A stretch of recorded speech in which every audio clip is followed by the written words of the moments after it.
Order! Order! You are an incorrigible delinquent at times. Behave yourself, man!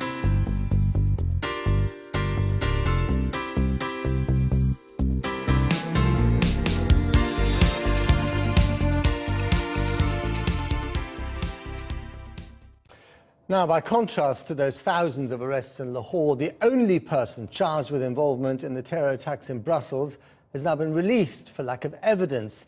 As Belgium continues to hunt for suspects, here the Home Secretary has come under pressure over terror suspects who managed to skip bail. In a moment, her Labour counterpart Andy Burnham reveals his party's plans to crack down. But first this, by our senior Home Affairs correspondent, Simon Israel. It's not just about new powers. Labour's been trying to pressure Theresa May since the case of Siddhartha Dar. He skipped bail while on terror charges.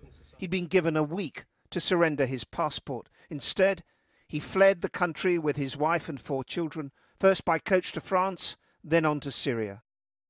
Channel 4 News disclosed this letter sent to him by police 3 weeks after he'd vanished. All wishful thinking by then. Preventing his disappearance had manifestly failed. The bail condition ignored and no longer enforceable. So if I get you a plane ticket, you'll go? And a passport. And you haven't got a passport? Well, I've got a passport, but I think after these laws, I wouldn't be too surprised if it gets taken away. Like many of my colleagues, there are about 20 to 25 British citizens who've had their passports taken away, and I really wouldn't be surprised if I'm the next one.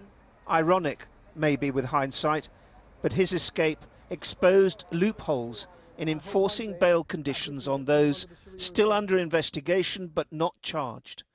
The head of counter-terrorism described it as a toothless regime to MPs earlier this year. Police bail is a sort of weak provision, and it's something we're in conversation with the Home Office about whether there's ways to strengthen it. So you would like to see that tightened up? I absolutely would. On average, 2 terror suspects a week are being released on bail.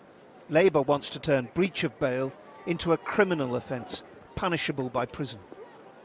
Police say it's a crucial element of control. Brussels is an illustration of what happens when the police lose track. The suspect in the hat by the 2 suicide bombers has still not been traced. They have to go via the British police, who then ask MI5 what's afoot in Belgium, and then that information is relayed back to the Belgian police. There's no direct route to their own intelligence services. The Home Office said tonight, the government is looking at strengthening the sanctions for breach of the conditions of pre-charge bail and will make an announcement in due course. Labour, it seems, is pushing at an open door. Well, earlier I spoke to Andy Burnham. I began by asking him what his proposals would entail. It was in January when we saw a Daesh video with an individual boasting that he had walked out of the country on police bail without being stopped. And it was Channel 4 actually which brought this issue to light, and they'd revealed a letter sent to him saying that he was on police bail and could he pop in for a chat. Well, he'd already left the country a week before he got that letter. And really that's what brought it to my attention. We need to close this dangerous loophole in police bail for terror suspects so that on condition of bail they surrender passports and travel documents. And do you think that is sufficient to stop someone like Siddhartha Dar, the new alleged jihadi John, from doing what he did, which is to basically pack his family onto a coach from Victoria bus station, take them to France and then make his way to Syria?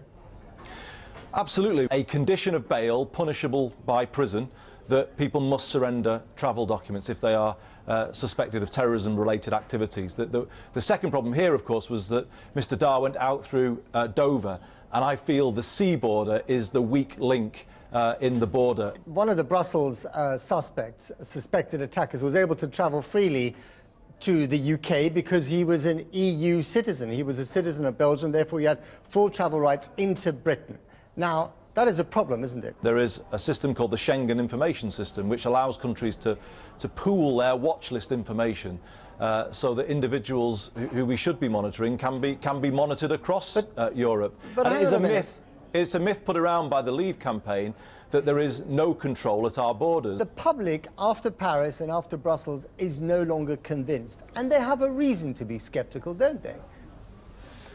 Well, I don't know what evidence you're pointing to for that, because there is considerable evidence to say that our security is enhanced by being a member of the European Union. You know, we have a Home Secretary who, I don't think I'm doing her a disservice by saying she had Eurosceptic instincts when she came to office and opted out of many European measures. The basic day-to-day reality of doing her job means that she has seen the value of some of those things and has slowly but surely opted back in. So when the Belgians captured their main suspect, when they basically allowed someone who was deported by Turkey twice to go free, I mean, those are really alarming and glaring examples of incompetence, aren't they? Each government relies on the other to close down those gaps. And yes, things are not perfect across Europe. It's why I'm coming back to this issue of police bail. In the aftermath of Brussels, it is incumbent on everybody involved here, all member states, but also individual governments, to review all of their arrangements. That's the request I'm making today to the government. Work with me to close this loophole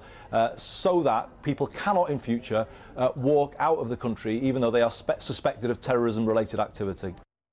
Andy Burnham. I've been